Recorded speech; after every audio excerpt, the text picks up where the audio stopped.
BYU's AJ Dybantsa is the favorite to go #1 overall. The draft lottery taking place this Sunday. Pacers, Nets, and Wizards, the three teams with the best odds of getting that top pick. All those teams have a 14% chance. Let's break this into tiers as we break down the best fits for Dybantsa. The first one there, the desperation tier, the teams that they could use any kind of a jolt right now. The middle, the interesting tier, that's teams like the Pacers who were in the finals a season ago. And then you want to get nuts? Let's get nuts. The wild tier, including really the Oklahoma City Thunder. That would be ridiculous. Let's start with Mike O'Donnell here in the desperation tier. Mike, in the team that I rooted for growing up, the Chicago Bulls, in this tier because they're among teams with the Kings, the Wizards, the Nets that have been really bad for several years. And some of these teams have been really bad for a lot longer than that. Which of those teams do you think need them the most? The Kings should have been better. I think there's enough talent there for them to kind of figure it out. I mean, just caveat to say that AJ Dybantsa can play on any team in the NBA, start right away, and be an all-star for that team. Any team in the league. That's how good he is. This guy's going to be a 10-time all-star, in my opinion. So, I mean, obviously, you talk about the Kings and the Wizards need help everywhere. The Nets need help everywhere. I'd love to see him in Chicago. I think that city needs it. That organization needs it. Obviously, when you think of the Chicago Bulls, you think of Michael Jordan, Captain Obvious. You had a couple good years. You and I were talking about it with Derrick Rose, where it felt like the Chicago Bulls, wow, back on top, that market, that city, that culture, it fit perfect.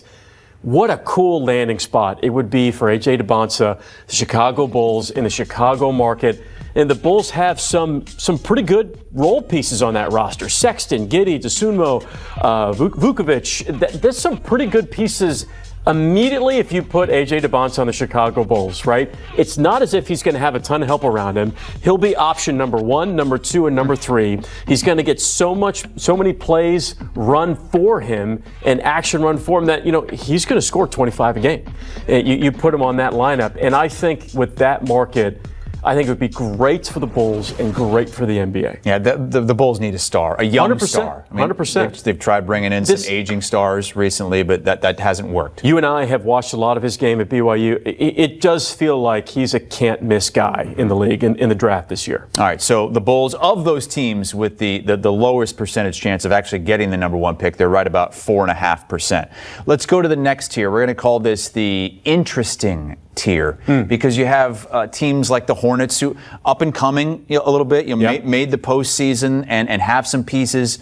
A team like the Pacers with Tyrese Halliburton hurt the whole year, so they go from runner-up in the NBA Finals less than a year ago to potentially getting the #1 pick here.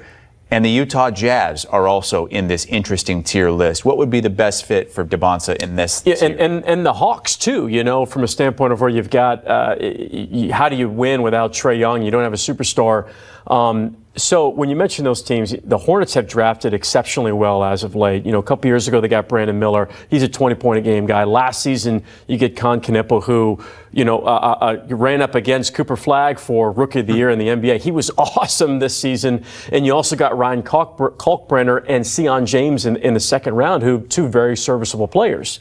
That would be an interesting fit. You like that. You mentioned the Pacers. Could you imagine pairing Tyrese Halliburton with AJ Dybantsa? That is a big-time 1-2 punch. That city, Indianapolis, that state, basketball, getting that type of all-star player paired with Halliburton, that would be epic. I just think it makes a lot of brand sense for AJ Dybantsa to be in the Utah Jazz. Obviously, it was no secret the Utah Jazz did everything they possibly could to get that #1 pick.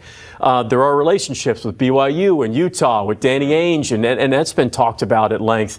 I think, him being able to stay in the same state, the state has completely fell in love with him. He is an absolute star in the state of Utah. I think it makes a lot of sense. I think the fan base would go nuts. They've got a lot of size at that position already. I get it, but he would have the keys on day one and be just such an epic force in the Western Conference for the Utah Jazz. Okay, so Utah Jazz in that interesting tier, the best fit for AJ Dybantsa, and it makes sense playing at BYU in Utah. Let's go to the wild tier. I can't believe we're doing this. Yeah, it we're seems really doing like this? the Warriors. With Steph Curry, you want to put him on with Steph Curry, who maybe only has a few years left. A team like the Dallas Mavericks, that got the number 1 pick a season ago with Cooper Flagg. How about the Thunder, though? I mean, they have a chance to get the number 1 pick. It is. And the Mavs last year had a less than 2% chance to get the number 1 pick, and they got it. That's what the Thunder would have to pull off here. But do you think if they got the number 1 pick, they would even go for Dybantsa, considering how they are set up already right now? Or do you just trade that away for somebody who needs him? When you want to talk, first, absolute crazy talk. Could you imagine the OKC Thunder getting the number 1 pick? No. Impossible, unfathomable. And so, right, if they have the number 1 pick, yes, you take AJ Dybantsa. Okay, and you just do it because he is going to be a 10-time All-Star. You just do it. I'd be shocked if that happens. I actually fit, that kind of tier 3. Like, we also didn't talk about the Miami Heat. You don't want to talk about a guy that fits that culture really well. The Miami Heat culture in Dybantsa, that fits pretty well. The Mavericks, if they got You're taking him from Utah and placing him in South Beach. I mean, that's a little different culture. Well, no, but I know what you mean by the culture tiers of the team. Yeah, for sure. But so the Mavericks, if you get Cooper Flagg and AJ Dybantsa in back-to-back years, that would be, completely ridiculous and amazing. But I think what I would like to see, I'm sorry, Chris, you're probably going to be mad at me. I'm a Steph Curry apologist. I'd love to see him go out on a high note. And I think if you put AJ Dybantsa next to Steph Curry, the gravity of those two players inside of that offense, inside the offensive scheme of what Steve Kerr could actually do if he's going to be the head coach next season, that would be awesome to see. I would love to see it. The Warriors caught a stretch of really bad luck. Obviously, no Klay Thompson, and you get Jimmy Butler who gets hurt, Draymond Green, and Kristaps Porzingis. I think his ability to make shots from the three-point line, to make shots off the bounce, to be in the mid-post. Warriors Nation News. Dub Nation, let me throw a question at you that sounds like pure fantasy until you really picture it. What if the next great chapter of Warriors basketball does not begin with a veteran trade, but with Golden State landing AJ Dybantsa and putting the most explosive young scorer in the draft next to Stephen Curry? Because once you imagine that for even 5 seconds, the whole thing gets loud. The pace, the spacing, the spotlight, the pressure on defenses, the future of the franchise. And that is exactly why the AJ conversation is so interesting right now.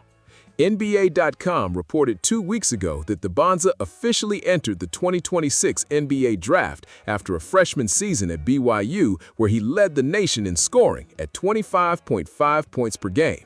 And BYU's official site says he started all 35 games, scored 894 points, and broke a long list of freshman records.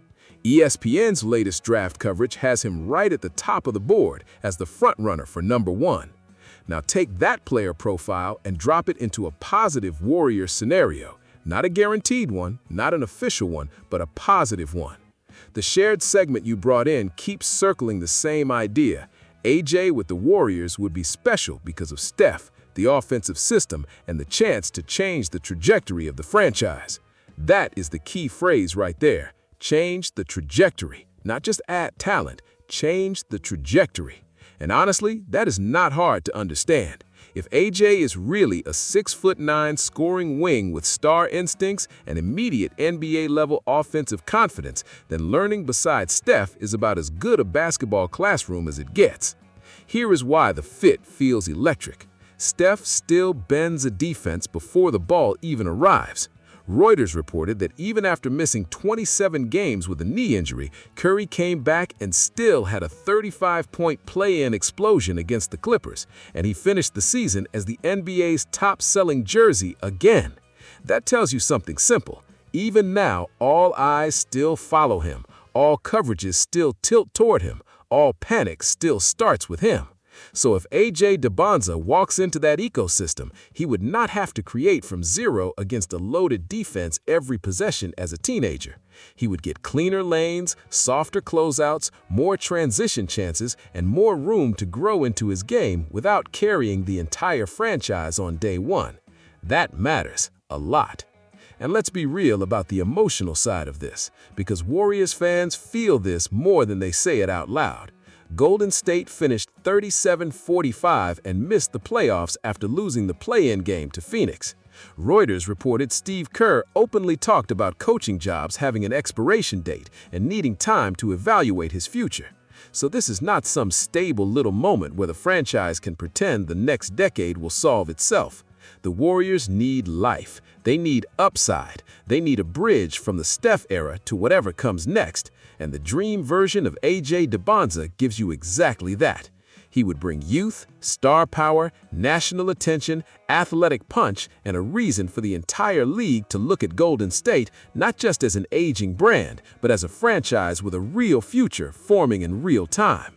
Basketball-wise, the impact could be huge right away. AJ's scoring profile suggests he could help in the exact places the Warriors have needed more juice: wing creation, pressure at the rim, and secondary shot making when teams load up on Steph.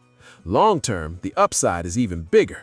If he becomes what scouts think he can become, the Warriors would not just be drafting talent, they would be drafting relevance after Curry, while still helping Curry now. That is the dream. That is the positive scenario. That is why the thought hits so hard. You get the greatest shooter ever mentoring the possible #1 pick inside one of the smartest offensive cultures in the sport. That is not just exciting, that is franchise shifting. So, my final take is simple and absolutely favorable to the Warriors. If Golden State somehow gets into range to draft AJ Dybantsa, they should sprint to the podium. No hesitation, no overthinking, no cute alternative. Because players like that do not come around often, and situations like this, where a young star can grow beside Steph Curry while helping shape the next era, are rare, really rare. Dub Nation, tell me right now, if the Warriors got the chance to draft AJ Dybantsa, would that be the perfect way to launch the post-Steph future while still fighting for one more run in the present? Drop your take in the comments, hit like, and subscribe to Warriors Nation News.